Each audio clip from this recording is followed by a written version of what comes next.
Good morning मेरे प्यारे दोस्तों, स्वागत है संजीवनी क्लासेस पे। दोस्तों आज की क्लास में हम लोग बात करेंगे moving charge and magnetic field के टॉपिक पे। दोस्तों आज की क्लास में हम लोग बोर्ड के एग्जाम को लेकर बात करेंगे। बोर्ड एग्जाम में जितने भी मूविंग चार्ज और मैग्नेटिक फील्ड से क्वेश्चन आते हैं वो सारे क्वेश्चन को डिस्कस किया जाएगा। उससे रिलेटेड बहुत सारे क्वेश्चन को आज हम लेकर आए हैं और उसके अंदर जितने भी इंपॉर्टेंट टॉपिक है moving charge and magnetic field के अंदर जितने भी कंसेप्ट है वो सारे कंसेप्ट को क्लियर किया जाएगा, ताकि आने वाले जो बोर्ड एग्जाम है उसमें अगर आपके क्वेश्चन जो आते हैं उससे एक भी क्वेश्चन ना छूट पाए। दोस्तों आज की क्लास में चलिए हम स्टार्ट करते हैं moving charge and magnetic field. इसका जो नाम है moving charge and magnetic field, इसमें आपको नाम से ही क्लियर हो रहा होगा कि चार्ज मूव कर रहा है, मतलब यहाँ पे चार्ज मोशन में है, मतलब चार्ज रेस्ट में नहीं है। जब चार्ज मूव करता है तो करंट बनता है, लेकिन करंट ना देकर यहाँ पे चार्ज को दौड़ाया जा रहा है। मूविंग चार्ज, जब चार्ज मूव करेगा तो करंट बनेगा, करंट अपने चारों तरफ क्या क्रिएट करता है, मैग्नेटिक फील्ड क्रिएट करता है। तो सबसे पहले डिस्कस करेंगे हम लोग मैग्नेटिक फील्ड पे। आप मेरे साथ इस मूविंग चार्ज और मैग्नेटिक फील्ड में जो भी चीज़ें हम पढ़ा रहे हैं वो सारे चीज़ों को लिखिए, लिखकर फॉर्मूला के कंसेप्ट को समझिए और उसके बाद क्वेश्चन को बनाइए, ताकि खुद से आपको कॉन्फिडेंस आ जाए कि हम क्वेश्चन को कैसे सॉल्व कर पाएंगे। सिर्फ ऑब्जेक्टिव को सॉल्व करने से, ऑब्जेक्टिव को याद करने से आप अच्छे एग्जाम में नहीं कर पाएंगे। तो चलिए हम स्टार्ट करते हैं बच्चों। पहला जो पॉइंट है, देखो मैग्नेटिक फील्ड आया, तो मैग्नेटिक फील्ड के जो इंपॉर्टेंट पॉइंट है वो सारे पॉइंट को लिखेंगे। मैग्नेटिक फील्ड बाबू कैसी क्वांटिटी है, तो सबसे पहली बात है वेक्टर क्वांटिटी। अगर आपको एग्जाम में अच्छा करना है तो मेरे साथ साथ लिखना चालू कीजिए, जैसे जैसे पढ़ाते जा रहे हैं वैसे अभी का अभी लिखिए, तुरंत का तुरंत लिखिए। ऐसा नहीं कि हम पढ़ लिए, वीडियो देख लिए उसको छोड़ दिए, वैसे नहीं होता है बाबू। पढ़ने का एक तरीका होता है और उस तरीके से अगर आप पढ़ोगे तो अच्छा नंबर लाओगे, बहुत अच्छा कर पाओगे, ठीक है ना। तो मैग्नेटिक फील्ड कैसी क्वांटिटी होती है, वेक्टर क्वांटिटी। आइए अपने टॉपिक पे आते हैं।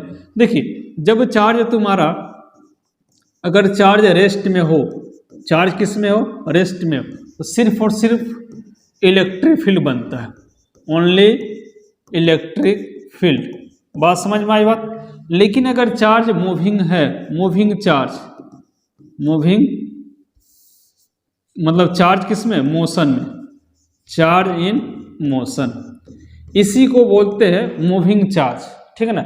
इसको क्या बोलते हैं, मूविंग चार्ज। तो इसमें दोनों चीजें बनता है, बोथ इलेक्ट्रिक फील्ड, समझा बाबू, और दूसरा क्या बनता है, मैग्नेटिक फील्ड। यानी यहां से आपका भी एक क्वेश्चन क्लियर होगा। देखिए हम आपको क्वेश्चन दिखाते हैं। यानी जब चार्ज रेस्ट में होता है तो सिर्फ इलेक्ट्रिक फील्ड बनाता है, लेकिन जब चार्ज मूविंग होता है, मतलब मूविंग चार्ज इसको बोलते हैं। कौन सा चार्ज बोलते हैं, मूविंग चार्ज। लेकिन जब चार्ज मूव करता है तो क्या क्या बनता है, इलेक्ट्रिक फील्ड और मैग्नेटिक फील्ड। कोई कोई क्या करता है कि इसको कम मर्ज करके नाम बोलता है, तो इसका नाम होता है इलेक्ट्रो मैग्नेटिक फील्ड। याद रखना, इसका नाम होता है इलेक्ट्रो मैग्नेटिक फील्ड। मतलब जहां ए ना दिया रहेगा वहां ए दिया रहेगा। चलो यहां तक तो समझ में आया। इसके एसआई यूनिट पे बात करते हैं। इसका जो एसआई यूनिट होता है वो होता है टकला। अरे टकला, आप बोलिएगा सर टकला कौन साइंटिस्ट का नाम है, टकला नहीं, टेस्ला, ठीक है ना। हम टकला से याद किए हैं, आप भी टकला से याद कीजिए, कभी नहीं भूलिएगा। टेस्ला, या एक और यूनिट होता है न्यूटन बाई एम्पियर मीटर, या एक और यूनिट होता है वेबर पर मीटर स्क्वायर। याद रहेगी ना बात। चलिए ऐसा यूनिट यही होता है। तीनों यूनिट आपको याद रखना है। हो सकता है तीनों में से कोई कब पूछ दे, कौन जानता है, तो हम पूरे तैयारी करके चलेंगे। चलिए उसी तरह इसका जो सीजीएस यूनिट होता है, वो सीजीएस यूनिट आपको याद रखना है, गॉस, गॉस, ठीक है ना। और इसका कन्वर्जन याद रखेंगे कि एक टकला बराबर, ये मतलब एक टेस्ला बराबर 10⁴ गॉस होता है, ठीक है ना। इसको आप याद रखोगे। मतलब एक टेस्ला का जो मान होता है ये आपका एसआई है और ये आपका सीजीएस है, ठीक है। हाँ ये चीजें याद रखेंगे। हाँ जैसे आपने पढ़ा था ना, 1 मीटर में 100 सेंटीमीटर होता है, बचपन से तो पढ़ते आ रहा है। तो मीटर बड़ा होता है ना, तो एसआई छोटा होता है, क्योंकि 100 सेंटीमीटर मिलाते हैं तब ना 1 मीटर बनता है, तो ये आपका सीजीएस हो जाता है। समझ में आ रहा है। तो मैग्नेटिक फील्ड में इतना कंसेप्ट है। अब सवाल बनाओगे तब ना सवाल बनेगा। ऐसे थोड़े होता है पढ़ाई कि ऑब्जेक्टिव आया टिक मारे आगे बढ़े, ऑब्जेक्टिव आया टिक मारे आगे। तो बाबू रटने का तरीका है, थोड़ा सा भी इधर से उधर कर देगा, मुंह बांध पक दे, तो उससे अच्छा है कि हम पूरे कंसेप्ट को समझें तब सवाल बनाएं। ठीक है, चलिए आते हैं क्वेश्चन पे, बनाइए। देखिए यहाँ पे charge, moving charge with uniform velocity, जब चार्ज मूव करता है तो इलेक्ट्रिक फील्ड और मैग्नेटिक फील्ड दोनों बनाता है। क्या यहाँ पे दिया है? Only electric field. अब तो तुम खुद से बना लोगे, कंसेप्ट सिखा दिए तो खुद से बनाओगे, ये तो गलत है। ओनली मैग्नेटिक फील्ड नहीं, गलत बात है। इलेक्ट्रोमैग्नेटिक फील्ड, हाँ सही है, जहां पे इलेक्ट्रिक फील्ड और मैग्नेटिक फील्ड होता है वही ना इलेक्ट्रोमैग्नेटिक फील्ड बनता है। ऑप्शन कौन होगा? सी। कितना अच्छा से हम लोग इसको कर लिए। अगला क्वेश्चन देखते हैं। चलिए अगला क्वेश्चन आपके सामने, Tesla is a unit of, Tesla किसका यूनिट है? तो अभी तो बताएं टेस्ला किसका यूनिट है, तो मैग्नेटिक फील्ड। समझ में आई बात? हाँ तो याद रखिएगा टेस्ला किसका यूनिट है? Magnetic field. चलिए इसमें कुछ समय देते हैं हम लोग, कुछ समय दिया जाए, ठीक ना। जैसे अगर आपसे पूछा जाए कि इलेक्ट्रिक फ्लक्स का यूनिट क्या होता है, क्योंकि आप तैयारी कर रहे हो, यहाँ पे टिक मारने थोड़े आए हो, आपको कंसेप्ट समझाया जा रहा है। ये नहीं कि टिक मारे चल दी, अरे थोड़ा समझो। इलेक्ट्रिक फ्लक्स अगर पूछ देता तो, टेस्ला की जगह पर अगर इलेक्ट्रिक फ्लक्स दिया तो आपको तैयारी होनी चाहिए। इलेक्ट्रिक फ्लक्स का यूनिट क्या होता है? बोलो, इलेक्ट्रिक फ्लक्स का यूनिट क्या होता है? Volt meter. याद रहेगा ना, वोल्ट मीटर। उसी तरह से अगला क्या है आपको, मैग्नेटिक फ्लक्स की यूनिट याद रखना, magnetic flux weber, WB weber. उसी तरह से आपको इलेक्ट्रिक फील्ड यूनिट याद रखना है, इलेक्ट्रिक फील्ड यूनिट याद रखना, इसका होता है न्यूटन पर कूलम्ब या वोल्ट पर मीटर। ऐसे याद करो। अच्छा देखा जाए तो ये फ्लक्स है ना, ये दोनों स्केलर है, स्केलर, और फील्ड तो वेक्टर होगा। ऐसे याद रखो ना, आपको 100% क्लियर होगा। मेरा दावा है कि तुम 100% करके जाओगे एग्जाम में, ठीक ना। चलो 10 ही क्वेश्चन बनाओ, लेकिन 10 से रिलेटेड सब चीज देखो। अगला पॉइंट पे आते हैं, क्वेश्चन नंबर 2। ये कह रहा है कि dimension of magnetic field, magnetic field का डायमेंशन दिया, चलो बनाते हैं। देखिए मैग्नेटिक फोर्स की फॉर्मूला आपको याद होना चाहिए, ये बराबर होता है QV साइन थीटा। चलो इसका डायमेंशन निकालते हैं। तो डायमेंशन साइन का नहीं होता है, मतलब ट्रिगोमेट्रिक फंक्शन का डायमेंशन नहीं होता है। चलिए फोर्स का मतलब मैग्नेटिक फील्ड का डायमेंशन बोला है, तो B का डायमेंशन निकालना है, बाकी का तो लिखो। फोर्स का क्या होता है? MLT के पावर -1। चार्ज का होता है AT, कहीं कहीं IT भी बोला जाता है, तो IT लिखिए। और वेलोसिटी का होता है आपका LT-1। और किसका निकालना है? B का निकालना है। चलो देखो तो कुछ कट रहा है क्या? इस T से इस T को गायब कर दो, हुआ। जो बचा लिखो MLT-1 डिवाइडेड में क्या आएगा? I, और यहाँ पे क्या आ जाएगा? L equal to B। अच्छा L से L कट जाएगा, तो B बराबर क्या बच रहा है? M। L तो नहीं है, L को 0 भी बोल सकते हो। देखो यहाँ L 0 है क्या? ML 0 है क्या? नहीं है। चलो ML 0 T के पावर -1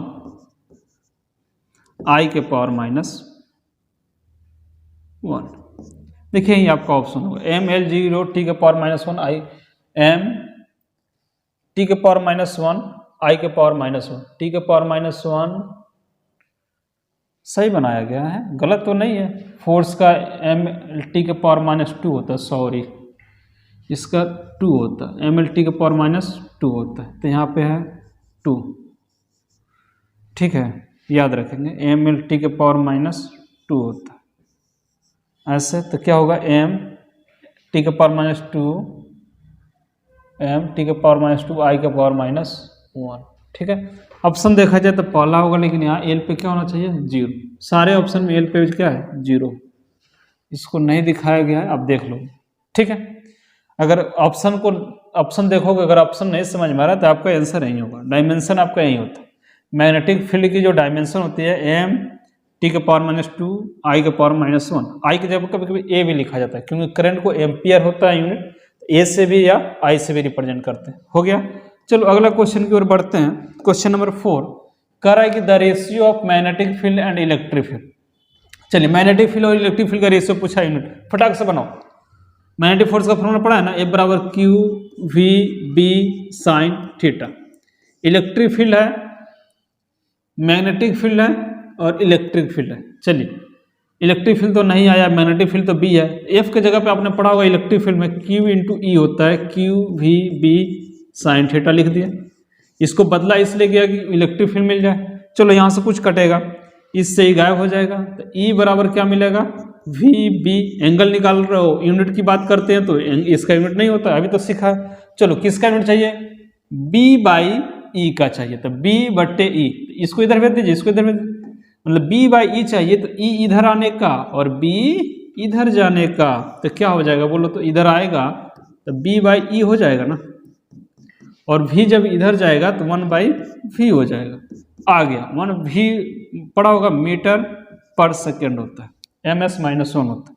अब इसी को ऊपर लिखोगे तो m के पावर -1 और s के पावर +1 होगा, मतलब मध्य प्लस माइनस m -1 s कौन होगा, m -1 s। Option option option option m s, ठीक, a b c d।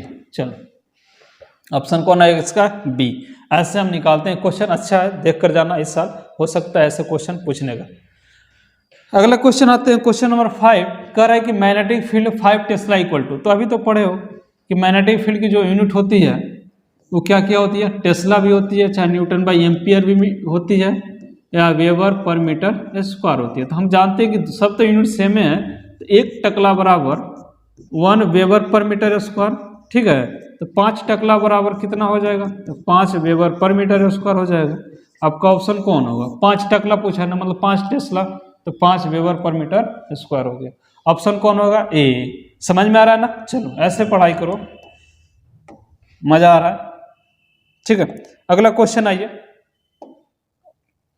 हम बायो-सावर्ट लॉ पढ़ा होगा कि जब किसी वायर में करंट को दौड़ाते हो तो करंट कैरिंग वायर बोलता है। करंट कैरिंग वायर क्या कहता है, करंट कैरिंग कॉइल अपने चारों तरफ मैग्नेटिक फील्ड क्रिएट करता है।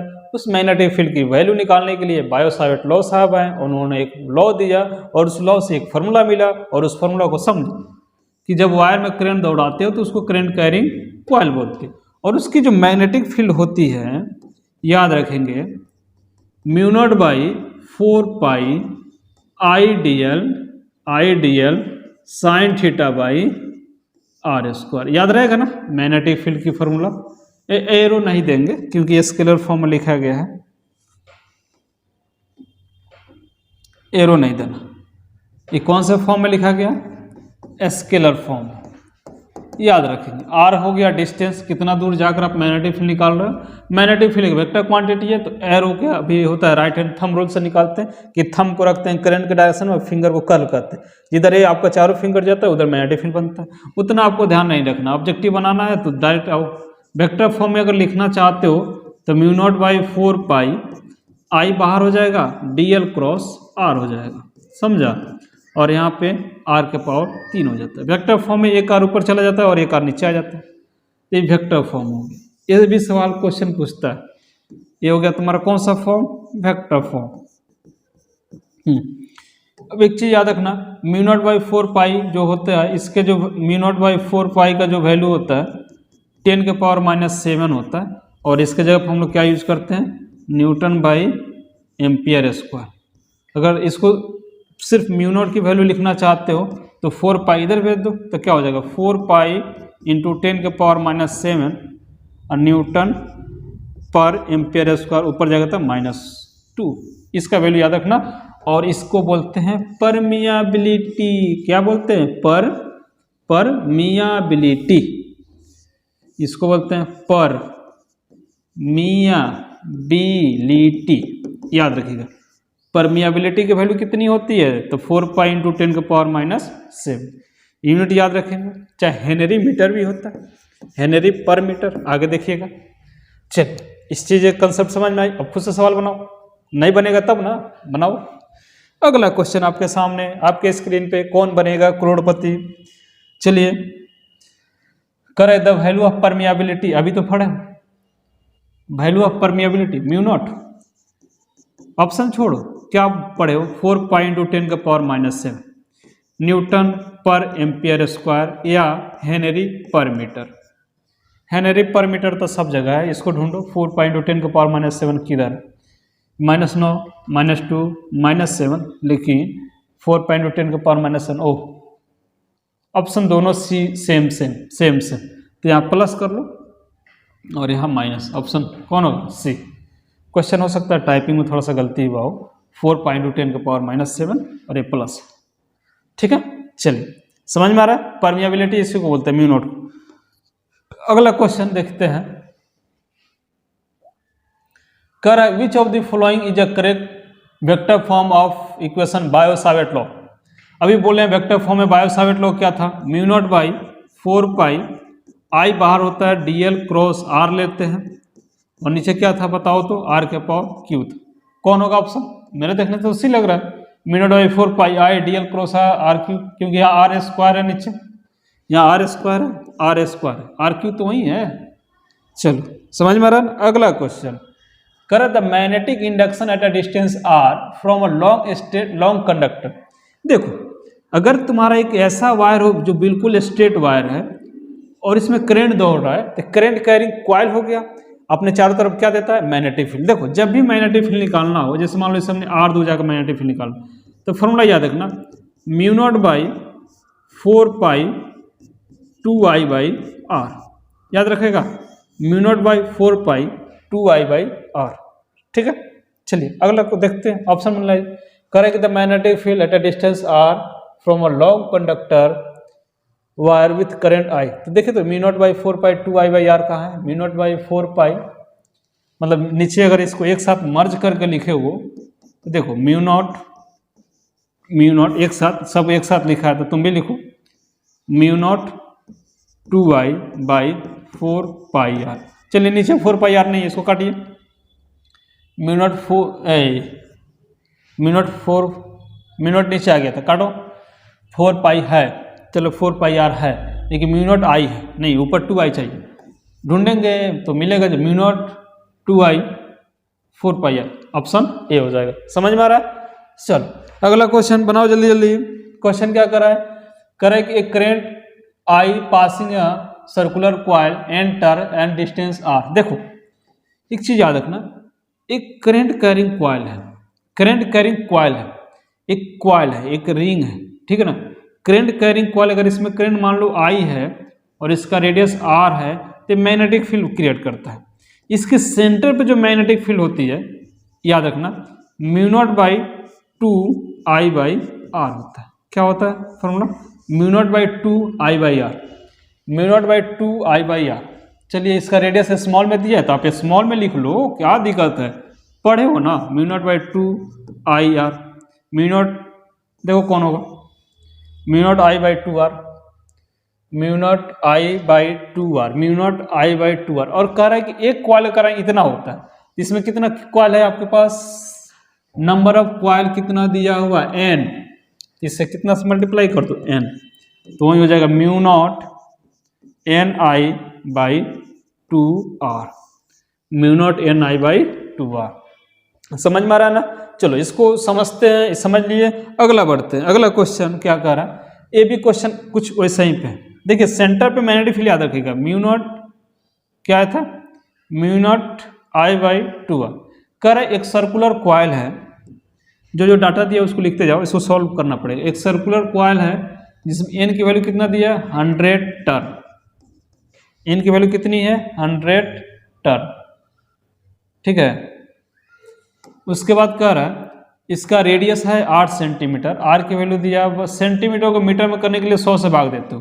देखो सेंटीमीटर को मीटर में करने के लिए 100 से भाग, काट कूट करोगे दशमलव में आएगा, कंफ्यूज रहेगा। उससे अच्छा है कि इसको 8/10 के पावर 2 और ऊपर जाएगा तो 8 × 10 के पावर -2 कर देना, ठीक है।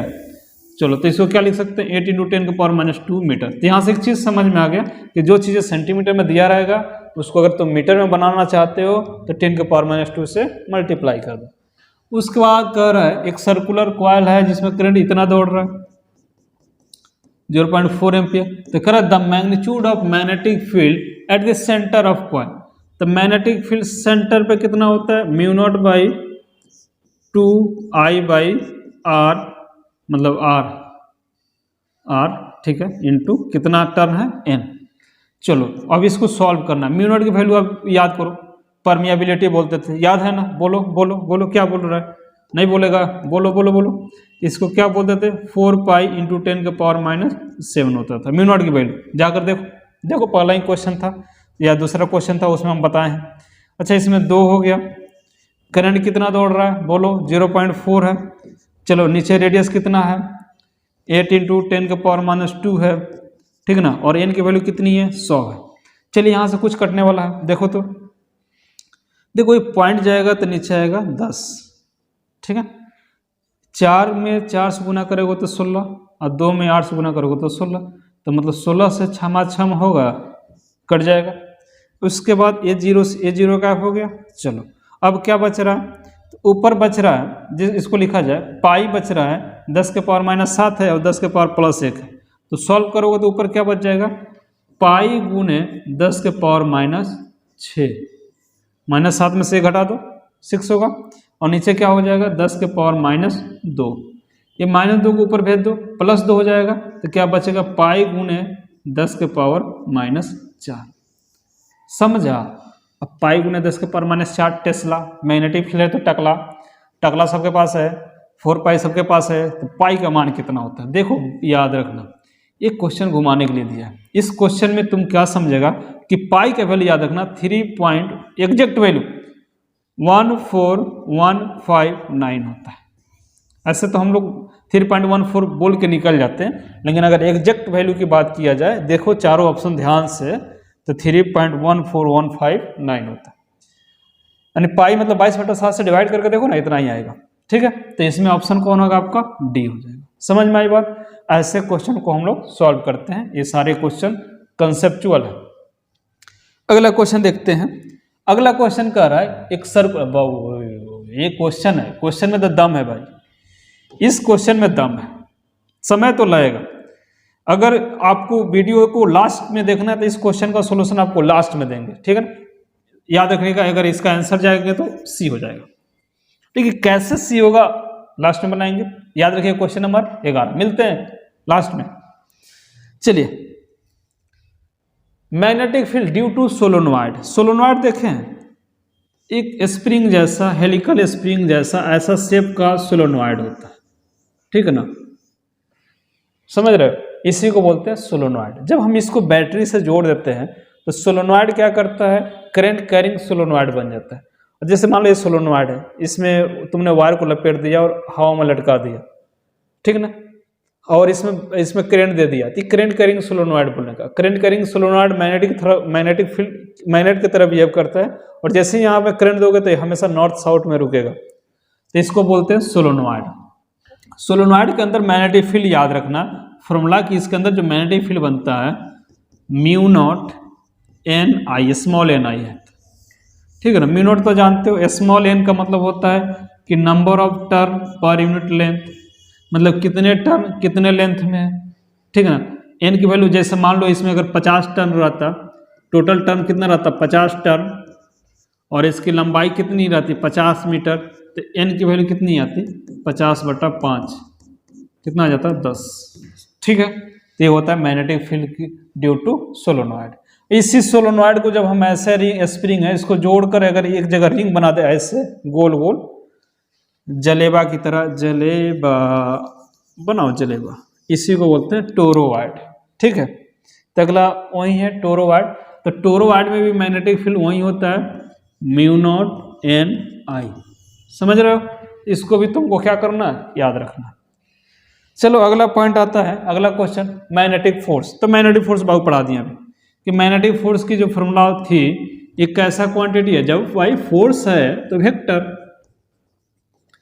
वेक्टर क्वांटिटी, इसका जो फॉर्मूला होती है QVB sin थीटा होता है। क्या होता है? QVB sin थीटा होता है। अच्छा, ये स्केलर फॉर्म में लिखा गया है। कौन सा फॉर्म में लिखा गया? Scalar form. अगर तुम वेक्टर फॉर्म में लिखते हो तो Q बाहर करो और V क्रॉस B कर दो। याद रखना V क्रॉस B, ना कि B क्रॉस B, ये याद रखना मैग्नेटिक फोर्स। चलो क्वेश्चनों को सॉल्व करते हैं। ये दोनों फॉर्मूला आपके माइंड में चिपक जाना चाहिए, चिपकू लाल की तरह, तब क्वेश्चन को सॉल्व करेंगे। हाँ, क्वेश्चन कह रहा है कि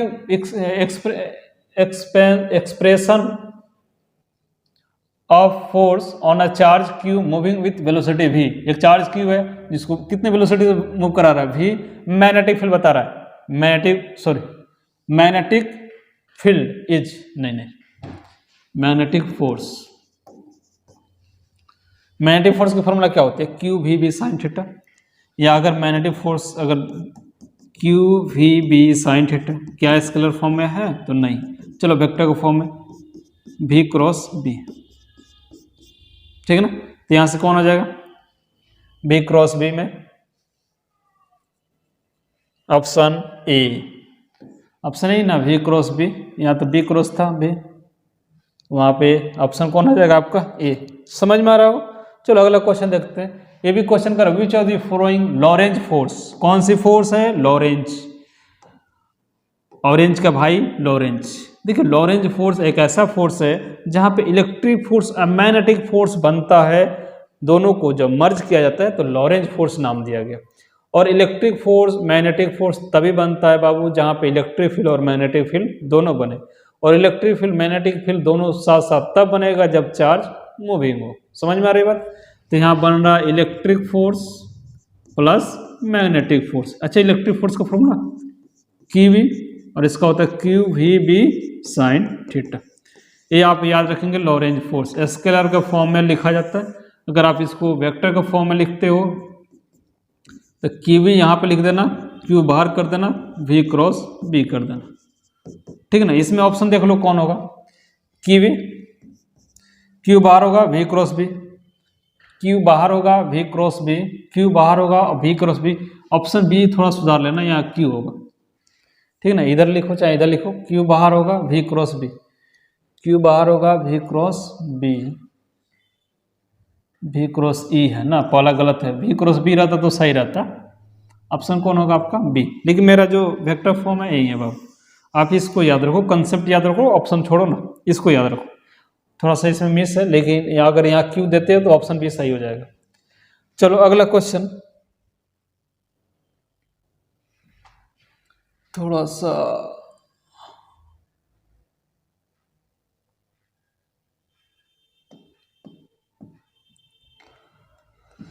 अगला क्वेश्चन वही है कि एक चार्ज क्यू मूव करा जा रहा है इन अ रीजन वेयर जहाँ पे इलेक्ट्रिक फील्ड ई हो तो मैग्नेटिक फोर्स एग्जिस्ट करता है। तो मैग्नेटिक फोर्स का फॉर्मूला क्या होता है, तो Q V B sine theta होता है। क्यू हट जा वेक्टर फॉर्म लिखते हैं तो वी क्रॉस बी होता है, क्यू बाहर तो V cross B, V cross B, Q बाहर तो मैं। एक charge Q move in a region where the electric field E magnetic field B, तो जो फोर्स है वो नहीं सॉरी, एक चार्ज क्यू है जहां मूव कराया जा रहा है वहां पे मूव कराया जहां पे इलेक्ट्रिक फील्ड भी है और मैग्नेटिक फील्ड है, तो बनने वाला लॉरेंज फोर्स। और लॉरेंज फोर्स में क्या होता है, तो लॉरेंज फोर्स तो अभी बताएं कि लॉरेंज फोर्स जहाँ पे इलेक्ट्रिक फोर्स और प्लस मैग्नेटिक फोर्स होता है, Q V B sine theta. यहाँ पे क्यू बाहर कर देते हो ई, और इसको क्या लिखते हो वी क्रॉस बी। देखो तो वी क्रॉस बी, क्यू बाहर है E V cross B, option कौन होगा आपका सी हो जाएगा। समझ में आ रही बात। चलो ध्यान में रखना, इसको आप ध्यान में रखोगे, क्यू बाहर जाएगा, इसको वेक्टर फॉर्म लिख दिया, यहाँ से क्यू कॉमन ले लिया, दोनों से बाहर कर दिए। Lorentz force, electric field magnetic field के होने से इलेक्ट्रिक फोर्स और मैग्नेटिक फोर्स लगते हैं, और दोनों को जब मर्ज किया जाता है तो लॉरेंज फोर्स बनते हैं। चलो अगला पॉइंट पे आते हैं। कह रहा है कि current in two parallel wire are directed opposite to each other. इसको याद रखना कि जब दो वायर में पैरेलल वायर में अगर करंट का डायरेक्शन सेम हो, ठीक है ना, तो ये जो फोर्स यहाँ पे जो होता है अट्रैक्टिव फोर्स लगता है, ठीक है ना। अगर अपोजिट डायरेक्शन सेम डायरेक्शन में होगा करंट, अगर सेम डायरेक्शन में होगा कौन करंट, तो कैसा फोर्स होता है अट्रैक्टिव, याद रखना अट्रैक्टिव फोर्स। अगर अपोजिट डायरेक्शन में हुआ, ठीक है, तो यहां पे दूरी कुछ भी हो डी मान लो, अगर करंट तुम्हारा अपोजिट डायरेक्शन में हुआ तो वहां पे कैसा फोर्स होता है रिपल्सिव फोर्स। ठीक है, इसको याद रखें। उसके बाद है बाबू तुम्हारा